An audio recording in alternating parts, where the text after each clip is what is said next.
Iran Israel যুদ্ধের প্রেক্ষাপটে Saudi আরব, Kuwait, Oman, Bahrain এবং দুবাই থেকে যেসব প্রবাসী ভাইয়েরা বাংলাদেশে এসে বিপদে আছেন, আপনাদের ছুটির মেয়াদ অলরেডি শেষ হয়ে গিয়েছে অথবা খুব শীঘ্রই শেষ হয়ে যাবে, অলরেডি অনেক দুশ্চিন্তায় রয়েছেন। আপনাদের দুশ্চিন্তার আর কারণ নেই। বাংলাদেশের প্রবাসী কল্যাণ ও বৈদেশিক কর্মসংস্থান মন্ত্রণালয় থেকে একটি নোটিশ জারি করা হয়েছে।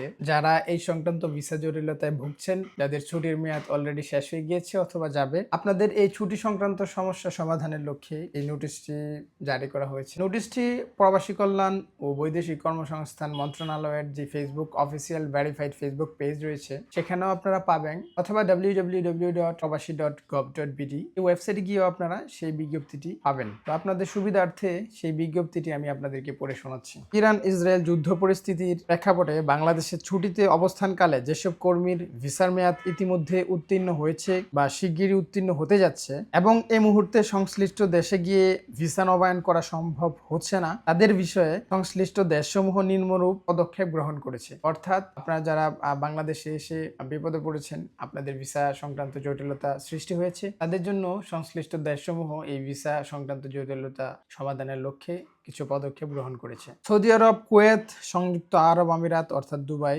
ওমান ও বাহরাইন হতে বাংলাদেশে আসা কর্মীদের ভিসা নবায়নের জন্য কর্মী নিয়োগকর্তা, স্পন্সর বা কফিলের মাধ্যমে যোগাযোগ অথবা অনলাইনে আবেদন করতে হবে। কুয়েত, কাতার এবং সংযুক্ত আরব আমিরাত অর্থাৎ দুবাই সরকার ইতিমধ্যে যে সকল ভিসার মেয়াদ শেষ হয়েছে বা শেষ হওয়ার পথে এমন সকল এন্ট্রি ভিসার মেয়াদ আরো 1 মাস বৃদ্ধি করেছে। অলরেডি কুয়েত, কাতার এবং দুবাই সরকার ইতিমধ্যে অলরেডি যাদের ছুটির মেয়াদ শেষ হয়ে গিয়েছে অথবা শেষ হয়ে যাবে, তাদের ছুটির মেয়াদ আরো 1 মাস অলরেডি বাড়িয়ে দিয়েছে। সংশ্লিষ্ট সকলের অবগতির কার্যার্থে গণবিজ্ঞপ্তিটি জারি করা হলো। আপনাদের আর এখন দুশ্চিন্তার কোনো কারণ নেই। আপনারা আপনাদের স্পন্সর অর্থাৎ কফিলের সাথে যোগাযোগ করুন অথবা অনলাইনে আবেদন করে আপনাদের ভিসার মেয়াদ বাড়িয়ে নিন। ভিডিওটি শেয়ার করে দিবেন এবং আপনাদের যদি এই বিষয়ে কোনো প্রশ্ন থেকে থাকে তাহলে অবশ্যই কমেন্টে জানাবেন।